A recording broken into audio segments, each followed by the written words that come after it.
సందర్భంగా ముందుగా కంపెనీలు పట్టించిన కార్యక్రమం కూడా మేడం మనం నిర్మించుకుంటున్నాము. ఆనాడు పరిస్థితులు అనేవి చాలా దారుణంగా ఉండే. పని గంటలు అనేవి 8 గంటల నుంచి 24 గంటలు బానిసగా పనిచేయించుకునేవారు. మేడే మేడే జోహార్ మేడే అమర వీరులకు నాలుగు లేబర్ కోడ్లు రద్దు చేయాలి. కాంట్రాక్ట్ వర్కర్లను పర్మనెంట్ చేయాలి. ఎంఎన్సీల దురాఘాతం 4 గంటలు కార్మికులు పనిచేసేవారు.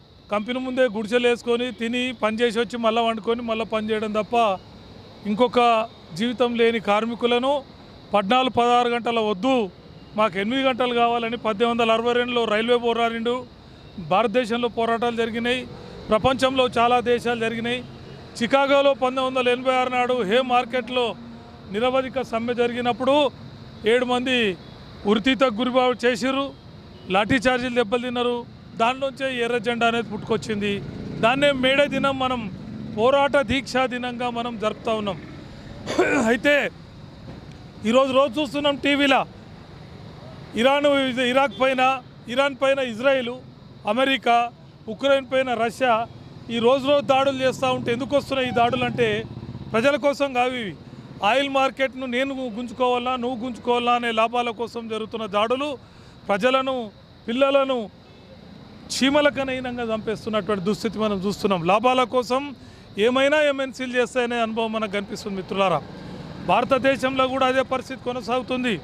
ఈరోజు ఎన్నో పోరాటాలతో త్యాగించుకున్న 29 ట్రేడ్ కార్మిక చట్టాలను 4 కోడ్లుగా మార్చేసి ఆ కోడ్ల లోపల 300 మంది కార్మికులు ఉంటేనే ఉద్యోగం ఎవరిదైనా తీసేస్తే లేబర్ డిపార్ట్మెంటు, లేబర్ కోర్టు మాట్లాడుతుంది, లేకపోతే మాట్లాడే హక్కు లేదు.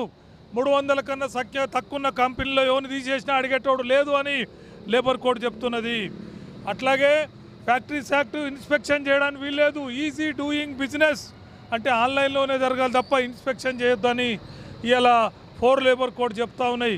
సేఫ్టీకి సంబంధించి మనకు చెప్పులు, షూ, అట్లాగే సేఫ్టీ పిరికలు ఉండాల్సిన అవసరం లేదు. ఈజీ డూయింగ్ బిజినెస్ అనేది కంపెనీలకు ఎగ్జంప్షన్ ఇస్తుందని చెప్పి లేబర్ కోడ్ చెప్తా ఉన్నది.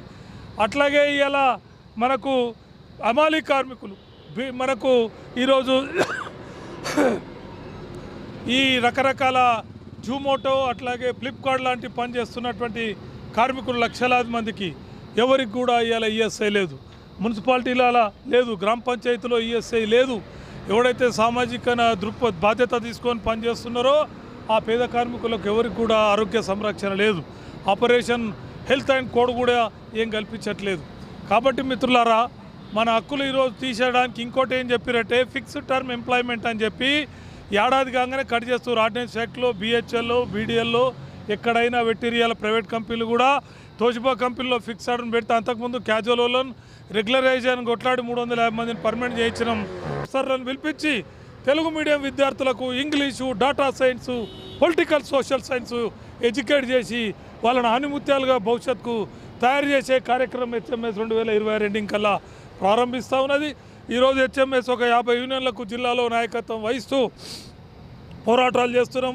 మినిమం వేజెస్ జీవో అమలు చేయించడం, పిఎఫ్ఈఎస్ఎల్ అమలు చేయించడం, రెగ్యులరైజేషన్ కోసం హెచ్ఎంఎస్ ముందు పీఠాన ఉండి కొట్లాడుతున్నటువంటి సంఘం. ఈరోజు తోషిబాలో 20 ఏళ్ళు ఓటు చేయని పని హెచ్ఎంఎస్ ఎంటర్ అయినాక దాదాపు 350 పర్మనెంట్ చేయించి ఈరోజు వాళ్ళందరికీ కూడా 20,000 జీతాలు దాటిపించి బ్యాడ్జ్, డ్రెస్సు, షూ, ట్రాన్స్పోర్ట్ కల్పించింది ఎవడు అంటే హెచ్ఎంఎస్ పోరాటం, ఐక్య పోరాటం తప్ప ఇంకోటి కాదు అని చాలా స్పష్టంగా అనిపిస్తున్నది.